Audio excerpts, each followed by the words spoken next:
राधे राधे भक्तों, करवा चौथ का व्रत सुहागिन स्त्रियों के लिए बहुत ही महत्वपूर्ण होता है। ये व्रत विवाहित महिलाएं अपने पति की लंबी आयु और अखंड सौभाग्य की प्राप्ति के लिए होता है। करवा चौथ का व्रत हर वर्ष कार्तिक मास की कृष्ण पक्ष की चतुर्थी तिथि के दिन रखा जाता है।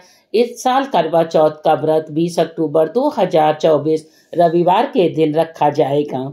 करवा चौथ का व्रत सुहागिन महिलाएं अपने पति की दीर्घ आयु के लिए रखती। इस व्रत को प्राचीन काल में से रखा जा रहा। पौराणिक कथा के अनुसार ये व्रत सबसे पहले माता पार्वती ने भगवान शिव के लिए रखा था।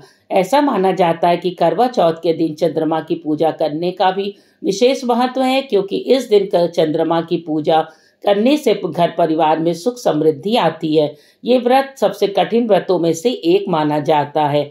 पौराणिक मान्यता भी है कि महाभारत काल में अर्जुन जब तपस्या करने के लिए नीलगिरी पर्वत पर थे, उस समय द्रौपदी ने अर्जुन की रक्षा के लिए कृष्ण से मदद ली थी। तब कृष्ण भगवान ने द्रौपदी को निर्जला व्रत रखने को कहा और शिव पार्वती की पूजा करने के लिए कहा था। इस व्रत के बाद अर्जुन सुरक्षित वापस आ गए। उसके बाद करवा चौथ का व्रत रखा जाने लगा। ये करवा चौथ की व्रत कथा सुनते हैं।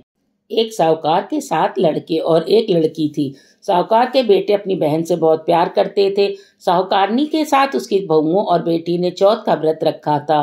चौथ का व्रत में चांद देखकर ही व्रत खोलते हैं। रात को जब साहूकार के लड़के भोजन करने लगे तो उन्होंने अपनी बहन से भोजन के लिए कहा। इस पर बहन ने बताया कि उसने आज अपना व्रत रखा है और खाना चंद्रमा को अर्घ्य देकर ही व्रत खोल सकती है, कुछ खा सकती है। सबसे छोटे भाई को अपनी बहन की हालत देख ही नहीं गई और वह दूर पेड़ पर एक दीपक जलाकर छलनी की ओट में रख देता है। दूर से बहन को दिखाता है। छलनी की ओट में रखा दीपक चांद की तरह लगता है।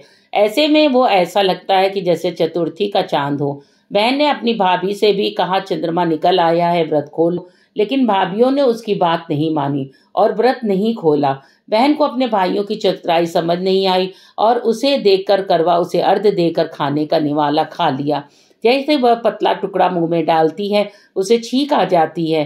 दूसरा टुकड़ा डालती है तो उसमें बाल निकल आता है और तीसरा टुकड़ा मुंह में डालती है, तभी उसके पति की मृत्यु का समाचार उसे मिलता है। वह बेहद दुखी हो जाती है। उसकी भाभी सच्चाई बताती है और उसके साथ ऐसा क्यों हुआ। व्रत गलत तरीके से टूटने कारण माता उससे नाराज हो गई हैं।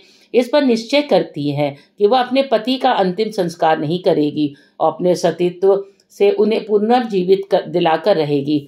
शोकातुर होकर उसने अपने पति के शव को लेकर 1 वर्ष तक बैठी रही और उसके ऊपर उगने वाली घास को इकट्ठा करती रही। उसने पूरे साल की चतुर्थी को व्रत किया।